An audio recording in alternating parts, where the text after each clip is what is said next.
नमस्कार dear students and welcome to current affair booster session number 13। हमारे season 3 के 13वें सत्र में प्यारे छात्रों आप सभी का बहुत बहुत स्वागत है। आइए शुरू करते हैं। सबसे पहले thank you so much, series को आप इतना प्यार दे रहे हैं। आते ही सेशन को लाइक कर लीजिए, शेयर कर लीजिए और एक good deed for the day जरूर लिखना शुरू करें कमेंट थ्रेड में। आपने पिछले 24 घंटे में कोई एक बढ़िया काम किया हो, किसी इंसान की किसी पशु की मदद की हो, ऐसा एक good deed for the day जरूर जरूर लिखेगा, हमें बहुत आनंद आएगा। शुरू करते हैं सेशन नंबर 13 हमारे प्यारे साथी आशीष ध्यानी जी के साथ। Ashish ji armed forces veteran हैं, 15 साल नेवी में काम किया, फिर रिटायर हुए और काफी समय से हमारे सेशंस के साथ जुड़े हुए हैं। Thank you so much Ashish, you have written such beautiful things. आपने लिखा है कि सभी लेक्चर में बहुत सीखने को मिलता है और आप पहले अंडमान आइलैंड्स में पोस्टेड थे और वहाँ ऑफिस ब्रॉडबैंड से डाउनलोड किया करते थे। अब तो सब तरफ 4G आ गया है and I am very very happy. आपने गुड डीड के बारे में भी लिखा है, तो अब आप स्पेयर टाइम में एक फुटपाथ स्कूल शुरू करके स्लम किड्स को पढ़ा रहे हैं। अब कितनी गजब की बात है आशीष जी, आपने वो काम किया है जो दरअसल हर भारतीय को डायरेक्टली इनडायरेक्टली करने का प्रयास करना चाहिए। हम सब पूरा पीटी परिवार आपके साथ है। We wish you all the best. अगर इसमें हम किसी तरह की मदद कर पाए तो आप हमें जरूर बताइएगा। God bless you. पढ़ाते रहिए, पढ़ते रहिए, बढ़ते रहिए। प्यारे दोस्तों, एक बार कमेंट थ्रेड में आशीष ध्यानी जी के लिए कुछ प्यारी प्यारी बातें लिख दीजिएगा। आप देखिए कितना प्यारा काम कर रहे हैं भाई साहब हमारे। शुरू करते हैं दोस्तों। सबसे पहले अब हम बात करेंगे हमारे इस प्यारे प्यारे वायरस की जो हम सबके पीछे हाथ धो के पड़ा हुआ है। इसमें बहुत सारी नई नई चीजें सामने आ रही हैं, उन सब पे बात होगी। तो दुनिया भर में दोस्तों 8,60,000 मौतें हो चुकी हैं। भारत के बारे में मैंने इकोनॉमिक पूरा जो एक स्टेटस है पिछले 2 दिनों में कवर किया। हम बहुत अच्छे से जानते हैं कि India has not been able to flatten the COVID curve. Unfortunately we have ended up flattening the GDP curve it seems, in fact contraction की वजह से। लेकिन दुनिया में आज जो ये 8,60,000 मौतें हो गई हैं, अमेरिका के चुनाव में बाइडेन वर्सेस ट्रंप बैटल में पूरी तरह से स्कूल ओपनिंग प्लान्स एक बहुत बड़ा पॉलिटिकल मुद्दा बन चुके हैं। दूसरी बात है, यूरोपियन यूनियन ने वार्न किया है कि 14 डेज के क्वारंटीन टाइम को कम नहीं करना चाहिए। 3 to 4% केसेस हमेशा ये 14 दिन के क्वारंटीन के बाद ही सामने आते हैं। तो आप ये देखिए कि आज 6 महीने बीत गए। European union has undergone a massive trouble because of the pandemic. Italy की बात करें, स्पेन की, फ्रांस की, कहीं की भी करें, और उसके बाद अभी भी कई बेसिक चीजों को लेके एग्रीमेंट नहीं बन पाते। मतलब ये वाकई में बड़ी क्राइसिस है। Britain sees a rise in the case load suddenly, forcing prime minister Johnson to back track on local lockdown removal. जो वो बड़ा स्ट्रांगली बोल रहे थे कि लोकल लॉकडाउन हटाओ हटाओ हटाओ, अब वो बोल रहे हैं कि नहीं लगे रहने दो क्योंकि अचानक से केस लोड बढ़ गया है। और यहाँ आज भारत में अनफॉर्चुनेटली हमारी परिस्थिति ऐसी है कि हम बड़े बड़े कॉम्पिटिटिव एग्जाम्स, नीट हो, जेईई हो, यूपीएससी कराने के लिए विवश हैं, क्योंकि अदरवाइज फिर कब कराएंगे, दिवाली के बाद, अगले साल कब होगा, सरकार के पास उसका जवाब नहीं है। तो अभी कॉम्पिटिटिव एग्जाम्स हो रही हैं। दुख की बात यह है कि जो परीक्षाएं अभी हुई हैं उनमें स्टैंडर्ड ऑपरेटिंग प्रोसीजर कई जगह फॉलो हुए तो कई जगह नहीं भी हुए। अब जहां नहीं हुए हैं तो कोविड के फैलने का उतना नया रिस्क सिस्टम में आया है और डेली हमारा केस लोड 80,000 से ज्यादा है। रिकवरी 90% तो होती ही होती है, ये तो सभी को पता है। यूएई जो है दोस्तों, उन्होंने स्कूल ओपन किया और ओपन करते ही इन्फेक्शन बढ़ गए। WHO ने कहा है कि स्वीडन के सॉफ्ट लॉकडाउन को हम बिल्कुल भी सपोर्ट नहीं करते हैं। उनके किसी स्टेटमेंट को लेकर कंफ्यूजन हो गया था। स्वीडन आपको पता ही है, it's the outlier, it has not imposed any lockdown. Sweden के सारे हाफ लॉकडाउन रहे हैं और बहुत स्ट्रिक्ट सोशल डिस्टेंसिंग और मास्क से काम चला रहे हैं, but unfortunately it has seen many deaths because of that. तो कहीं ना कहीं ऐसा कहा जा रहा है कि अगर लॉकडाउन आता है तो बहुत अच्छा रहता है और उस दौरान the state ability to tackle virus later on should be the key. अब जिन देशों ने ये कर लिया वहां वो ग्राफ को थोड़ा बहुत दबा पाए, लेकिन कई देश जो मान के बैठे थे ग्राफ दब गया, पिछले 7 दिन में ग्राफ ऊपर चला गया। मतलब अजीबोगरीब हालात हो रहे हैं पूरे के पूरे। तो प्यारे दोस्तों, चाइना ने इंटरनेशनल फ्लाइट्स 5 महीने के बाद शुरू कर दी हैं। तो यह है पूरी की पूरी स्थिति अभी दुनिया में कोरोना वायरस के अपडेट की। मैं जानता हूं आप में से कई लोगों को यह टॉपिक अच्छा नहीं लगता है, लेकिन अब ये इतना बड़ा टॉपिक हमारी जिंदगियों से जुड़ा है, मैं इसे छोड़ भी नहीं सकता हूं। तो इसलिए प्लीज बेयर करें साथ में, कुछ महीनों की तो बात है। दोस्तों, हमारा पहला ऑफिशियल सवाल नोट करें जो वॉलंटियर्स कंपाइल कर रहे हैं। God bless you. लाइक कर लो सेशन को और शेयर कर लो। प्यारे दोस्तों, आज का हमारा पहला सवाल नोट करें। What role is the coronavirus pandemic playing in the upcoming US presidential elections 2020? सरल सवाल है। आज का कोरोना वायरस वैक्सीन ट्रैकर आपके सामने है। Out of 165 candidate vaccines, 23 phase 1, 14 phase 2, 9 phase 3, limited early use 3, finally global approval 0 अभी तक नहीं है। ये आज का स्टेटस है। अब आते हैं बहुत बड़ी कहानी जो एग्जाम के हिसाब से, आपके पर्सनल लर्निंग के हिसाब से बहुत इंपॉर्टेंट है, कोवैक्स। आप जानते ही हैं कोविड-19 वैक्सीन ग्लोबल एक्सेस फैसिलिटी को कोवैक्स कहते हैं। ये बेसिकली 150 से ज्यादा देशों का एक क्यूमुलेटिव कोऑपरेटिव एफर्ट है। अमेरिका ने ये बोल दिया है मैं अपनी वैक्सीन खुद बना लूंगा, मुझे किसी कोवैक्स वोवैक्स की जरूरत नहीं। वोवैक्स अजीब हो गया, कोवैक्स वोवैक्स की जरूरत नहीं है, मैं खुद ही सब कर लूंगा, बाकी ये तुम जानो। अब इस पे दो कैंप बन गए। One says that America is taking a huge risk because if it is not able to get the vaccine, तो कम से कम कोवैक्स वाले जो एक पूरा पोर्टफोलियो वैक्सीन तैयार करेंगे उसमें से एक इस्तेमाल कर सकता था, लेकिन अमेरिका ने मना कर दिया है। अब ये कोवैक्स की क्या कहानी है और चाइना उससे जुड़ने की बात कर रहा है, मैंने आपके लिए समरी निकाल दी है, सारे बिंदुओं को अच्छे से पढ़ें।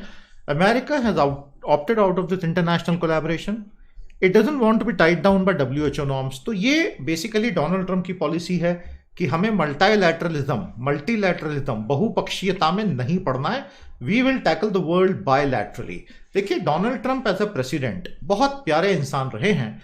अमेरिका के नजरिए से देखें तो हर चीज को बायलैटरली करने के पक्ष में है कि हमें किसी भी तरह मल्टीलैटरलिज्म में पड़ना ही नहीं। अब इसमें दुनिया का बहुत नुकसान कर गए, WTO की टांगे टूट गई, WHO की टांगे तोड़ रहे हैं, यूनाइटेड नेशन में तकलीफ ही तकलीफ है, क्योंकि डोनाल्ड ट्रंप का यह कहना है कि मैं 1-to-1 डिस्कस करूंगा।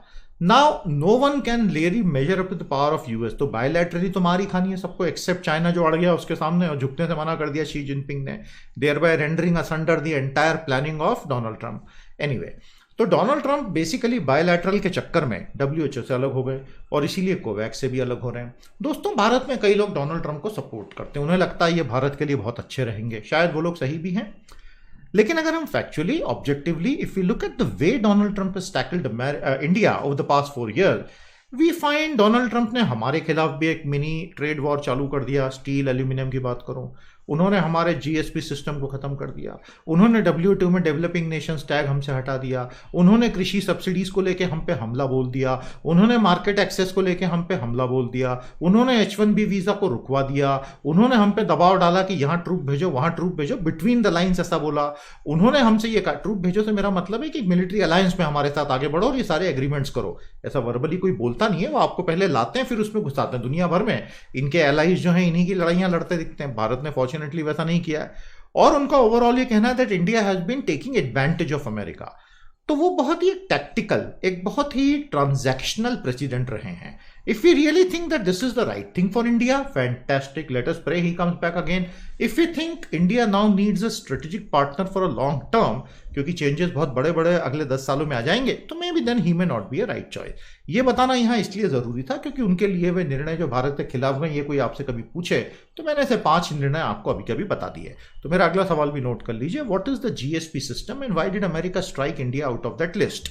प्यारे दोस्तों, 150 नेशन कोवैक्स पे काम कर रहे हैं। कोविड-19 vaccine global access facility, Covax एक पोर्टफोलियो होगा वैक्सीन का, तो देशों को जो अच्छा लगे यूज करें अपने सिटीजन के लिए। मतलब अच्छा लगे से मतलब है जो काम कर जाए वैक्सीन किसी देश में, क्योंकि किसी को आज पता तो है ही नहीं ना।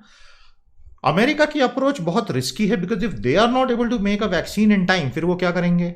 चाइना कहता है कि मैं कोवैक्स से जुड़ने के लिए तैयार हूं और अपनी सारी एक्सपर्टीज शेयर करूंगा। And for a completely global crisis like COVID, it makes sense for poorer countries to join hands with COVAX. तो यह है पूरी कहानी।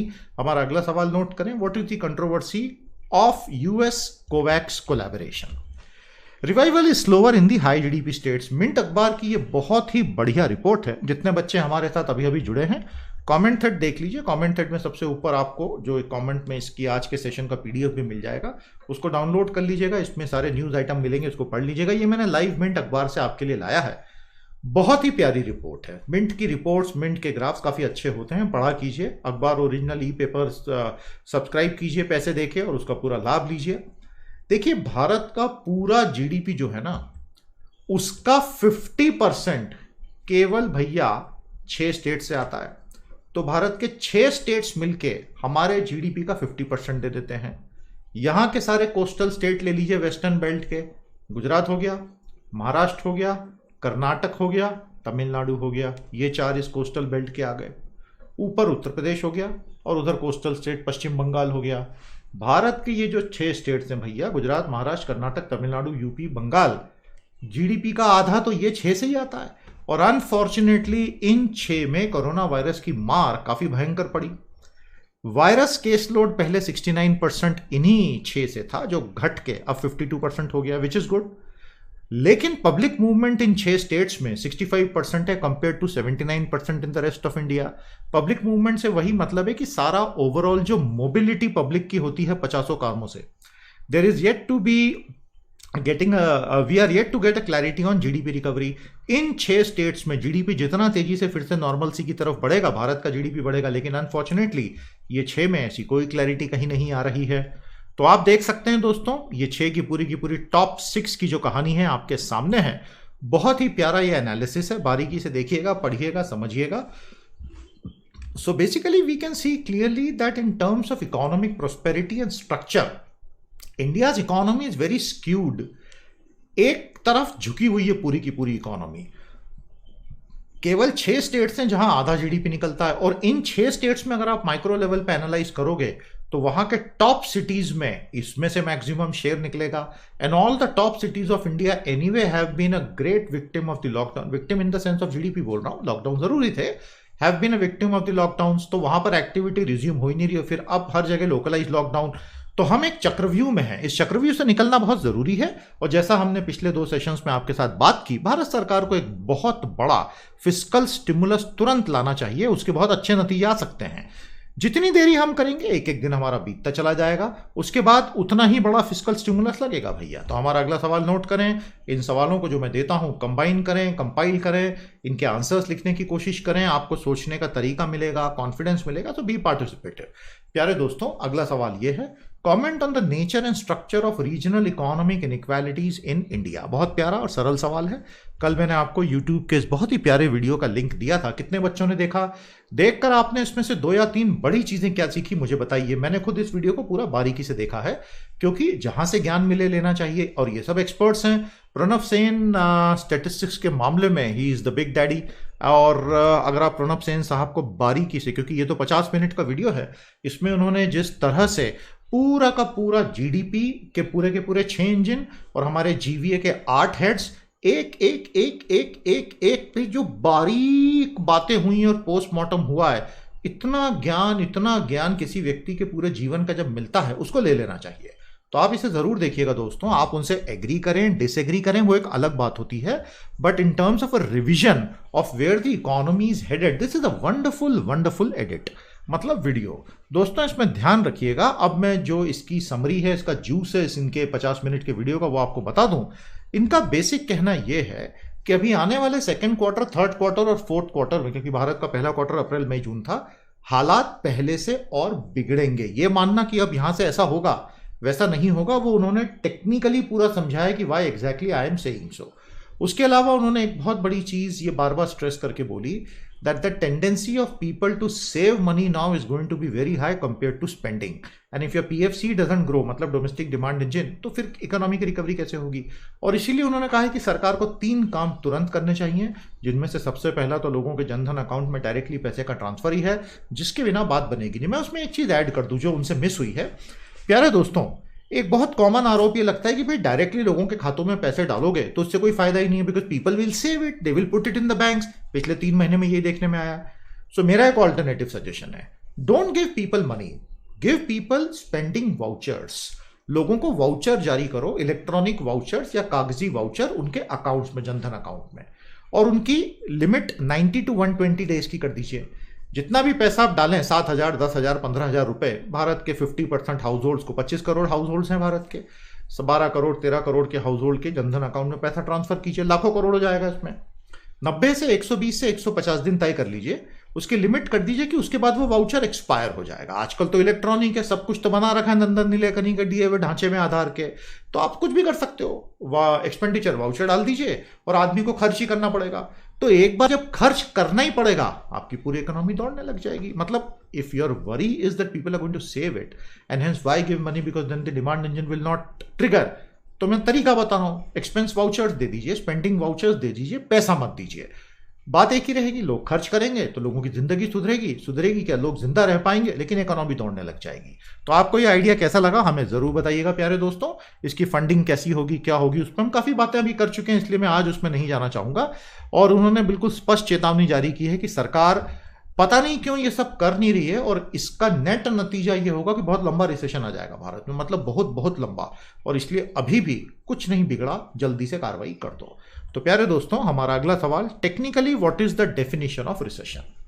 अब टॉपिक को चेंज करते हैं, अब हम बात करेंगे आत्महत्या की।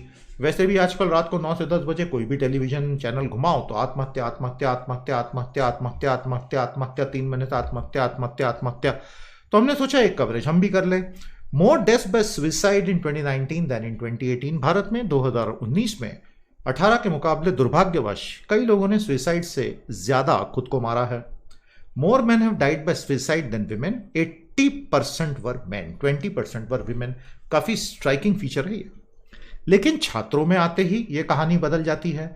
जब आप छात्रों की बात करते हैं तो मेल फीमेल रेशियो जो है वो 80-20 का नहीं है। छात्रों में, स्टूडेंट्स में ये रेशियो तुरंत बदल के 54-46 हो जाता है। मरने वालों में आत्महत्या से सबसे अधिक संख्या डेली वेज वर्कर्स की है, मतलब ये तो एक्यूट फाइनेंशियल डिस्ट्रेस से ही हो सकता है। Very few retirees committed suicide and among farmers land owners were the maximum who committed, after which land owners, उसके बाद एग्रीकल्चरल लेबरर्स। तो ये भारत में आत्महत्या करने वालों का पूरा जो एनालिटिकल डेटा है वो ये है, जो हमारे समाज के बहुत सारे एस्पेक्ट्स पर रोशनी डालता है। दोस्तों, ये तो पिछले साल तक की कहानी है, कोविड तो आया नहीं था, तो ये न्यूज़ कोविड की नहीं है। लेकिन मैं आपको बता सकता हूं कि अगर हमारा वर्तमान रिसेशन ऐसे ही चलता रहा और तुरंत रिलीफ नहीं मिला, क्योंकि अनफॉर्चुनेटली देखिए दुर्भाग्यवश है, किसी ने भी इंटेंशनली तो किया नहीं है ना, पैंडेमिक भी आउट ऑफ कंट्रोल हो गया, मतलब the speed with which the virus is expanding is almost matching the speed which the economy is contracting. तो you are having the worst of both the world. एक stage के बाद लोग टूटना शुरू हो जाएंगे। इसीलिए मैं भी ये कह रहा हूं कि आप कभी भी घर से बाहर निकलें, कोई गरीब आदमी, औरत, बच्चा दिखे, आगे बढ़ के थोड़े पैसे दे दीजिए, 5 रुपए, 10 रुपए, 20 रुपए, 50 रुपए, 100 रुपए, जो आपकी इच्छा हो। और हर बार ऐसा कीजिए, दिन में एक बार ऐसा कीजिए। जरूरत है, मतलब actually there is distress and this gives hope to people. वो 10 रुपए से किसी की जिंदगी शायद नहीं बचेगी, लेकिन उसको एक उम्मीद मिलेगी कि भाई समाज में अभी भी सहृदयता वाले लोग हैं। ऐसा आप कीजिए, अगले 1 साल तक कीजिएगा। मैं बता रहा हूं ये बहुत जरूरी है, और मैं तो ये बराबर कर रहा हूं। आप कपड़े भी दे सकते हैं, खाना भी दे सकते हैं, क्योंकि डिस्ट्रेस बहुत भयंकर बढ़ गया है। तो अब अगर हमने बहुत जल्दी इन चीजों पर नियंत्रण नहीं पाया, तो जो 2020 के फिगर अगले साल अगस्त में आएंगे वो थोड़े ज्यादा वरीसम हो सकते हैं। मेरा अगला सवाल नोट करें, comment on the quality, comment on the structural profile of suicides in India over 2018 and 2019। तो क्वालिटेटिव और क्वांटिटेटिव में बोलना चाहता था, उसको मैंने स्ट्रक्चरल प्रोफाइल बोल दिया है। दोस्तों, अमेरिका की राजनीति पे हमने कल बात की थी, आज उस डिस्कशन को थोड़ा सा आगे बढ़ाते हैं। आप देखते हैं विनाश हुआ है, पीछे बहुत सारे दंगे हो रहे हैं अमेरिका में। बेसिकली अमेरिका की राजनीति में डोनाल्ड ट्रंप के 4 साल हो गए पूरे, और अनेक मायनों में अमेरिका ऐसा चला गया है। देखिए, international diplomatic breakthroughs, UAE Saudi Arabia के दोस्ती के अलावा कोई बहुत बड़ा ब्रेक थ्रू अभी तक आया नहीं है। यूएई इजराइल की दोस्ती, सऊदी अरब के ऊपर से प्लेन जा रहे हैं वगैरह वगैरह, तो इजराइल और यूएई की दोस्ती और केएसए का उसमें एक पार्टनर बन जाना, वो सबसे बड़ी उनकी विक्ट्री रही जो उनके दामाद जेरेड कुशनर ने करवाया है। एटलीस्ट फ्रंट फेस वो हैं। कोई भी बड़ा ब्रेक थ्रू ना नॉर्थ कोरिया के साथ आया है, ना चाइना के साथ आया है, ना नेटो ईयू के साथ आया है, तो वो फ्रंट हो गया फेल, या कहें ठंडा पड़ गया है। And overall because the economic situation in America is really dire right now, despite all the trillions of dollars of stimulus etcetera. तो डोनाल्ड ट्रंप, और पैंडेमिक का तो है, तो डोनाल्ड ट्रंप पे लाइमलाइट है। पैंडेमिक 1.5 लाख अमेरिकन मर गए। 1.5 लाख अमेरिकन क्या नंबर होता है? तो बाइडेन बस उस चीज को लेके बैठ गए हैं, तो उससे इनकी पोजीशन खराब हो गई है, और इन दोनों के बीच की लीड बढ़ती जा रही है। ओपिनियन पोल्स में अलग अलग 5 ओपिनियन पोल्स मैंने आज पढ़े, काफी लंबी लीड मिल गई है बाइडेन को। तो Trump is desperate to change the narrative immediately, और ये नैरेटिव का चेंज उनको बहुत इंटरेस्टिंगली जो अलग अलग हिंसा हो रही है शहरों में, वहां से मिल गया है। तो हाल ही में केनोशा, विस्कॉन्सिन में केनोशा शहर है, जेकब ब्लेक नाम के एक अश्वेत व्यक्ति को पुलिस के गोली चालन में उसकी मौत हो गई। तो उसके बाद फिर से हिंसा भड़क गई, और ब्लैक लाइव्स मैटर वाली वो जो हिंसा है वो फिर से आ गई। तो अब ये एक मौका ट्रंप को मिल गया ये बताने का कि भाई मैं ही हूं जो अमेरिका को बचा सकता है, क्योंकि देख लो विनाश हो जाएगा नहीं तो अगर जो बाइडेन बन गए प्रेसिडेंट तो Trump is trying to change the narrative from pandemic to violence and law and order, क्योंकि उसमें उनको बहुत फायदा हो सकता है। सोसाइटी में पोलराइजेशन बहुत भयंकर है। और एक्चुअली केनोशा में ही जो वाइट 17 साल का लड़का था काइली रिटेनहाउस, उसने अपने बंदूक से 2 लोगों को हाल ही में मार दिया था। उसके बाद प्रोटेस्ट हुए थे, उसमें जैकब ब्लेक को गोली मार दी गई पुलिस के द्वारा। और ट्रंप ने बड़ा लाइट हार्टेड तरीके से बोला कि जिन पुलिस ऑफिसर्स ने गोली मारी, अरे ऐसा क्यों करते हो यार, तुम तो बिल्कुल ऐसा कर रहे हो मानो जो गोल्फ खेलते हैं वो जो प्रेशर में आ जाते हैं वो करते हैं। आप इससे समझ सकते हैं कि किसकी विचारधारा क्या है, एग्री करें ना करें वो आपकी चॉइस है। But overall in American politics this kind of a polarisation is unthinkable, लेकिन ये हो गया है। तो दोस्तों अब नवंबर दिसंबर में साफ हो जाएगा कि अगले 4 साल क्या होने वाला है। अगर ट्रंप लौट कर आते हैं तो चाइना के साथ एक बहुत भीषण युद्ध होगा इनका, ट्रेड वॉर की बात कर रहा हूं। और चाइना छोड़ेगा नहीं इनको, इतनी आसानी से नहीं छोड़ेगा, क्योंकि चाइना के लिए भी वो मरने मारने की स्थिति होगी, क्योंकि मेड इन चाइना 2025 का समय सामने आ रहा है। आप जानते हैं made in China Xi Jinping का पेट प्रोजेक्ट है। अगर ये हारते हैं तो फ्री ट्रेड को फिर से एक नई लीज ऑफ लाइफ मिलेगी, क्योंकि democrats are free traders, Bharat के एक्सपोर्टर्स को बहुत फायदा हो सकता है। We'll wait and watch. मेरा अगला सवाल नोट करें, how exactly is Trump trying to change the election narrative in America. दोस्तों अलेक्सी नवाल्नी को नोविचॉक जहर देकर मारने की कोशिश की गई, ये जर्मनी में साबित हो गया है। नोविचॉक नर्व एजेंट जो हैं ये basically organophosphate nerve agent Soviet union के समय बनाए जाते थे अपने दुश्मनों को मारने के लिए, और इनको आप पाउडर से, लिक्विड से, गैस से एडमिनिस्टर कर सकते हो। नोविचॉक एजेंट ये केमिकल जहरीली गैसें होती हैं और बहुत आसानी से एडमिनिस्टर हो जाती है, पता भी नहीं चलती, और अल्टीमेटली ये इंसान को मार सकती है, पंगु बना सकती है, पूरी तरह कोमा में डाल सकती है। तो ये सोवियत यूनियन से निकली थी और ये जर्मनी इनको अलेक्सी नवाल्नी को लेकर गए, जो कि पुतिन के सबसे बड़े पॉलिटिकल कॉम्पिटिटर हैं, और पुतिन ने खुद को हमेशा के लिए प्रेसिडेंट बना के पेश किया। Navalny was the biggest competitor. Young आदमी है, डायनामिक आदमी है, डरता नहीं है। तो ऐसा आरोप है कि रशियन स्टेट ने इनको नोविचॉक का जहर दे दिया। अब ये कोई साबित तो कभी कर नहीं पाएगा, इसीलिए जर्मनी और यूरोपियन यूनियन जांच की मांग कर रहे हैं। तो these are organophosphate nerve agents. Germany ने बहुत बुरी तरह क्रिटिसाइज किया रशिया को। जर्मनी में ही डॉक्टर्स ने ढूंढ के निकाला जहां इनको प्लेन से इलाज के लिए ले जाया गया था। अब शक क्यों हो रहा है, क्योंकि 2018 में ब्रिटेन में पब्लिक प्लेस में सर्जेई स्क्रिपाल के ऊपर भी इसी तरह का हमला हुआ था। नवाल्नी फिलहाल कोमा में है, चांसेस बच के निकलने के बहुत कम होते हैं, क्योंकि ये हमले बहुत भयंकर होते हैं। तो प्यारे दोस्तों ये है दुनिया की राजनीति में। अब आज तो क्या एक एक केस पे हम बात कर रहे हैं, लेकिन जब कोल्ड वॉर चल रहा था ना तो कितने केसेस हो जाया करते थे, कितने लोगों को सीआईए ने मरवा डाला और यहाँ केजीबी ने मरवा दिया। हजारों हजारों लोग साफ हो जाया करते थे जिनकी कभी कोई रिपोर्ट भी नहीं बनती थी। Today we are in a much better world where every such case actually elicits international response. तो वो एक अलग बात है। हमारा अगला सवाल नोट करेंगे, summarize in 3 points the Alexei Navalny case of Novichok nerve gas poisoning। प्यारे दोस्तों एक बहुत अच्छी चीज डोनाल्ड ट्रंप ने बोली जिससे मैं 100% सहमत हूं। मैं मार्च अप्रैल से ही सहमत हूं इस बात से। डोनाल्ड ट्रंप ने ये कहा है कि चाइना जो फिगर बता रहा है मौतों का, ये बिल्कुल ही झूठा फिगर है, और ये बात तो खैर सच है। देखिए आज अमेरिका में 1,84,000 अमेरिकन हैव डाइड कोविड से, और चाइना बोल रहा है कि मेरे यहां तो 4,700 लोग ही मरे हैं। कौन मानेगा इस बात को। चाइना बोलता है कि मेरे यहाँ 4,724 कोविड डेथ्स हुई हैं। I mean it is impossible. इतनी तो उनके एक एक प्रोविंस में हुई होगी। मेरा सेंस ये है कि कम से कम 8, 9, 10 गुना मौतें इससे ज़्यादा तो हुई ही होंगी, बल्कि उससे भी ज़्यादा हो सकती हैं ना, बिकॉज उनका पूरा खेल एक परसेप्शन मैनेजमेंट का है, इसलिए हर तरह का झूठ वो बोलते हैं। और ये बात बहुत पहले से चलती चली आ रही है चाइना में, कोई नई बात नहीं है। And we have already shared this fact with you, my perception with you. अब मैं अगर गलत हूं तो मुझे नहीं पता, लेकिन मेरा ऐसा सेंस तो कहता है। ट्रंप ने आज उस सेंस पर एक तरह से मोहर ही लगा दी है। सोच लीजिए ट्रंप साहब हम पे मोहर लगा रहे हैं, मतलब मिसाइल की जगह मोहर लग गई आज। और बेसिकली वो कहते हैं कि चाइना ने अपनी एक्चुअल नंबर ऑफ डेथ्स को बुरी तरह से छुपाया है खुद को बेहतर दिखाने के लिए। और यूएस में भी एक दूसरी डिबेट ट्रंप ने छेड़ दी है कि एक्चुअली ये जो 1,84,000 मरे हैं इनमें से कोविड के कारण एक्चुअली कितने मरे। देखिए ये एक बड़ी इंजेन्युअस डिसइंजेन्युअस डिबेट है कि कोविड से कितने मरे। अब जैसे आज जो मेरे शहर के एक काफी प्रख्यात नागरिक हैं, उनकी मौत कोविड से हुई। मेरे बड़े भाई डॉक्टर हैं तो उनसे मुझे सब कुछ पता चलता रहता है। तो यानी this was a classic COVID death where the actual the lungs problem was visible. But कई लोग हार्ट अटैक से मरते हैं, कई लोग मल्टीपल ऑर्गन फेलियर से मर रहे हैं। तो those are not classic COVID deaths, but COVID is the catalyst. वो लोग नहीं मरे होते उसके बिना। तो ये एक बड़ी धोखाधड़ी पूर्ण डिबेट है, डिसइंजीनियस डिबेट है कि आदमी कोविड से क्यों मर रहा है। अरे कोविड से ही मर रहा है, अदरवाइज वो नहीं मरा होता ना भाई।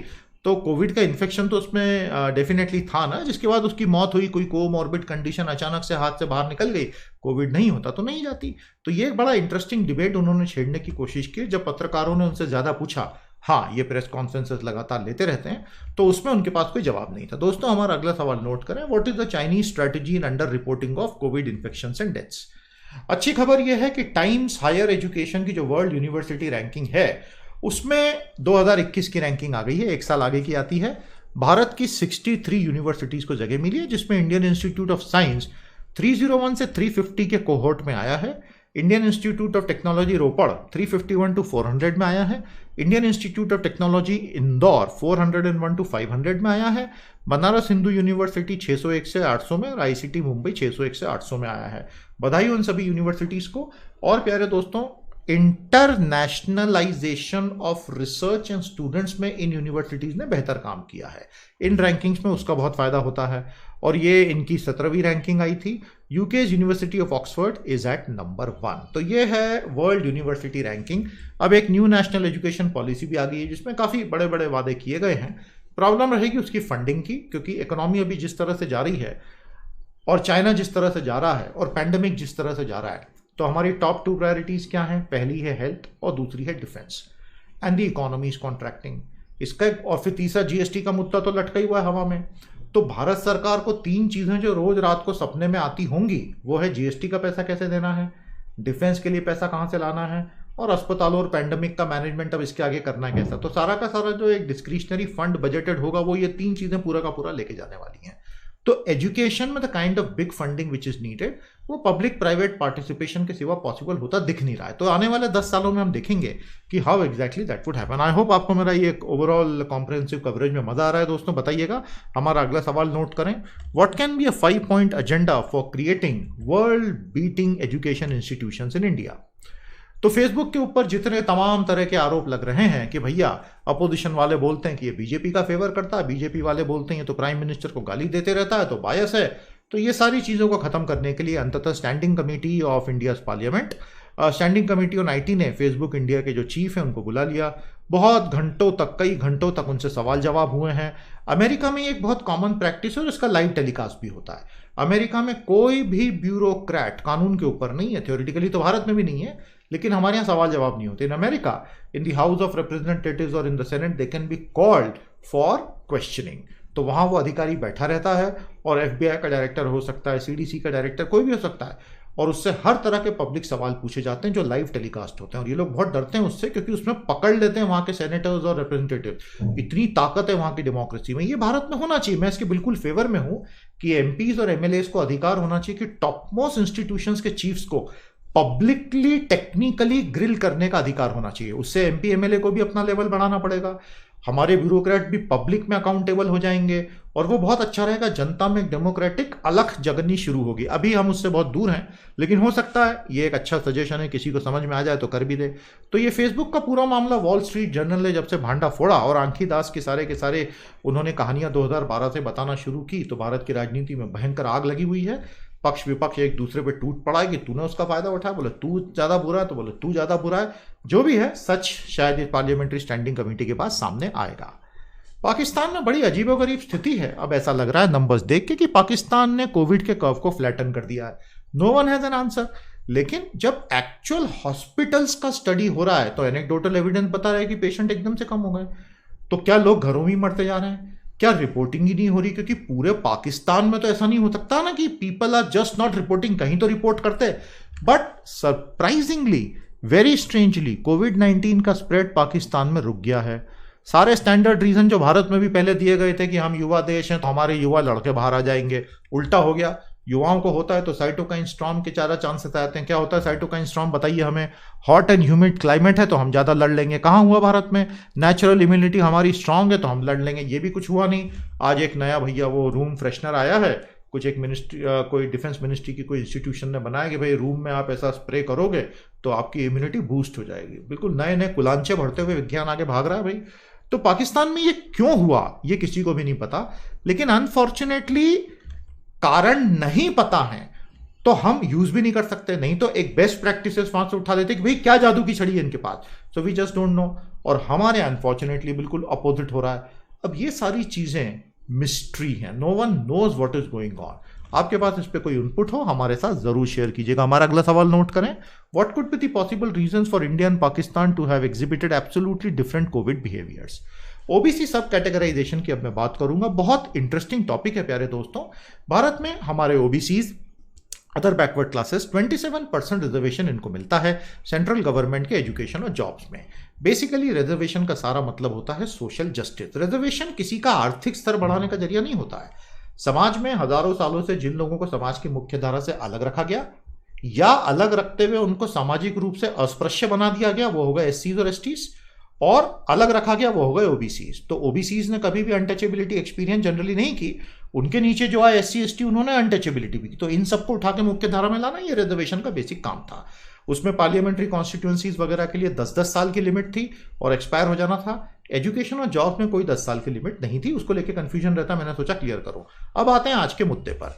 तो ओबीसीज को 27% आरक्षण दिया गया है क्योंकि ये मुख्य धारा में आए, ऐसा प्रयास है। 2600 कम्युनिटी हैं जो केंद्र की ओबीसी लिस्ट में आती हैं।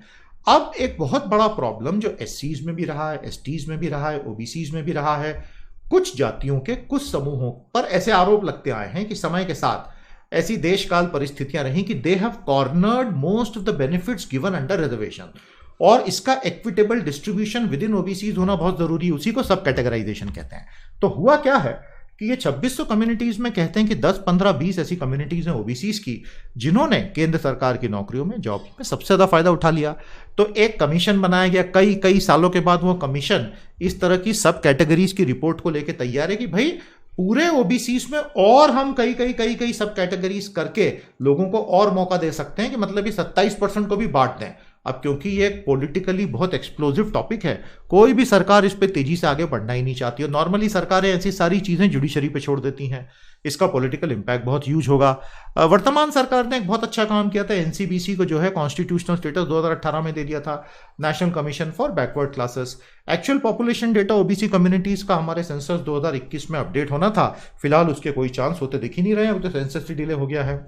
तो दोस्तों, reservation with in the reserve communities भी थोड़ा इक्विटेबल हो, सब कैटेगराइजेशन का मतलब ही यही होता है। और अभी सुप्रीम कोर्ट में भी ये एक मुद्दा काफी एक गर्म स्टेज पे पहुंच चुका है। मेरा अगला सवाल नोट करें, comment on the various issues associated with OBC सब कैटेगराइजेशन। ये बहुत अच्छा आर्टिकल इंडियन एक्सप्रेस में आया था, इसको डाउनलोड करके पढ़ लीजिएगा। साथियों, हमारे यूट्यूब के प्रीमियम मेंबरशिप को जरूर ज्वाइन कीजिए। ये जो वीडियो आप देख रहे हैं नीचे एक ज्वाइन का बटन है, उसको क्लिक कर दीजिए।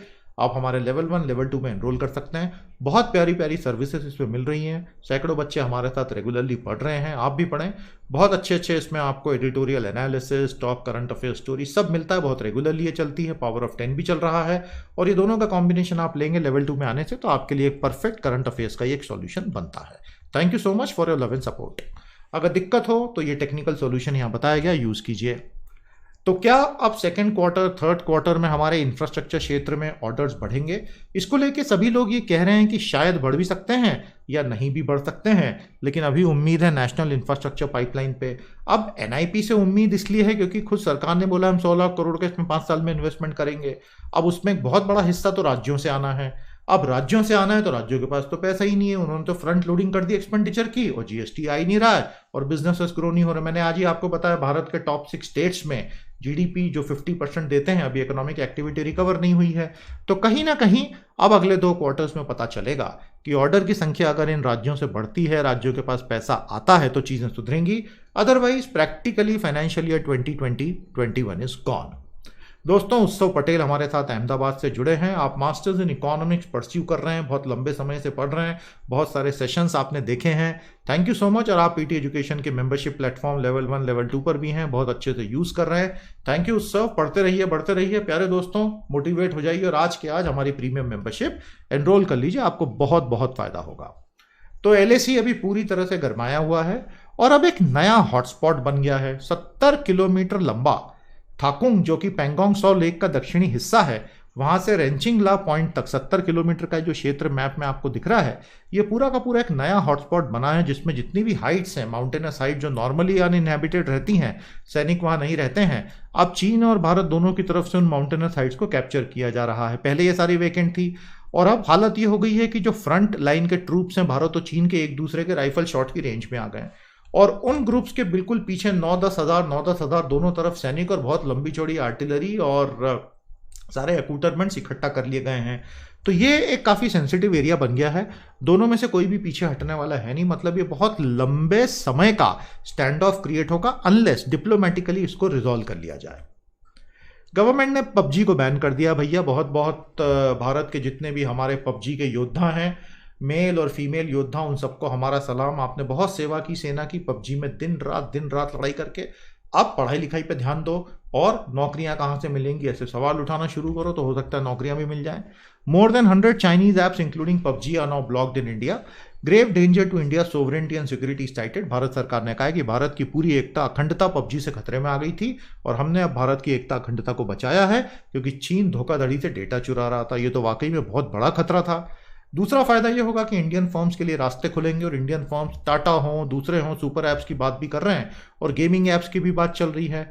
लेकिन इस बार हो सकता है कि कुछ चाइनीज ऐप्स भारतीय जुडिशियल सिस्टम में जाकर अपने राइट्स के प्रोटेक्शन के लिए केस भी लगा सकती है। तो अगर ऐसा होता है तो it would be very interesting to see what technical logics would be given. तो ये लेटेस्ट खबर है भैया ऐप बैनिंग यूनिवर्स से। हमारे बहुत शानदार यूपीएससी के कोर्सेस से जानकारी लीजिए, आपको बहुत फायदा होगा। इंग्लिश क्रैकर का कोर्स भी बहुत ही प्यारा है, आप लिंक को क्लिक करके चेक करें। 100 सेशन का कोर्स है और ये एक बहुत प्यारा पीडीएफ है। बहुत सारे बच्चे इसको लेते हैं, पढ़ते हैं। आप भी आज के आज परचेस करें। यूनियन गवर्नमेंट के 375 स्कीम्स कवर्ड है। एग्जाम्स के लिए आप लैपटॉप पीसी पे बहुत अच्छे से इसको पढ़ सकते हैं। शिवम सक्सेना उत्तर प्रदेश से बहुत प्यारा प्यारा टेस्टिमोनियल आपने लिखा है। अलग अलग हमारी सर्विसेज आप यूज़ कर रहे हैं और आपको एक इंटरनली बहुत चेंज खुद में महसूस हुआ है, आप जिंदगी में आगे बढ़ रहे हैं। गॉड ब्लेस यू शिवम, पढ़ते रहिए बढ़ते रहिए। प्यारे दोस्तों, आर श्रीनिवासन आज के हमारे स्पेशल एडिटोरियल में हिंदू बिजनेस लाइन के कहते हैं कि अगर कंपनियां और कॉर्पोरेट्स वर्क फ्रॉम होम कर सकती हैं तो हमारी union government, state government, local bodies work from home क्यों नहीं कर सकती। इतना सारा एस्टेब्लिशमेंट एक्सपेंडिचर हम कट कर देंगे अगर वर्क फ्रॉम होम किया। एनुअल एक्सपेंडिचर सेंट्रल गवर्नमेंट का 6 लाख करोड़ रुपया है, उसको अगर आधा भी कट कर दिया तो आपका फिस्कल डेफिसिट बहुत हद तक कंट्रोल में आ जाएगा। तो सरकारें पता नहीं क्यों वर्क फ्रॉम होम की बात नहीं करती। आपको कैसा लगा आइडिया? जयति घोष इकोनॉमिक्स प्रोफेसर बहुत ही प्यारा लिखती हैं। आपने लिखा है The government should realize one simple truth urgently. The double whammy of an uncontrolled pandemic and a crashing GDP. इसको तुरंत समाधान चाहिए, नहीं तो क्या होगा कि हर गुजरते हफ्ते के साथ, महीने के साथ ये करने की लागत हमारी बढ़ती जाएगी और राज्यों की तो पूरी टांगी टूट जाएंगी। और केवल भारत सरकार के पास वो ताकत है, बोरोइंग की पावर है, वो विजन है कि वो भारत को इस गड्ढे में से निकाल सकती, नहीं तो बहुत देर हो जाएगी। ये थे हमारे आज के एडिट्स, इनको पढ़ लीजिएगा, समझ लीजिएगा और आप भी इनके ऊपर अपने व्यूज कमेंट में दीजिए। दोस्तों, एफर्ट अच्छा लग रहा हो तो कंट्रीब्यूट करते चलिएगा। दोनों चैनल्स को सब्सक्राइब कीजिए, फ्री रिसोर्सेज को यूज कीजिए। कंटेंट में जुड़ना है तो कंटेंट इंटर्न की ये लिंक है, आप इसको चेक करें, फॉर्म भरें, हमारी टीम आपसे बात करेगी। आज के लिए इतना ही। सेशन 14 के साथ मैं कल आपसे फिर मुखातिब होऊंगा। कैसा लगा आज का सेशन? लाइक कर लो, शेयर कर लो, सारे सवालों को कंपाइल करो और good deed for the day अगर आप कर रहे हो तो हमारे साथ शेयर करते चलो। कल आपसे भेंट करेंगे सेशन 14 में। नमस्कार, जय हिंद।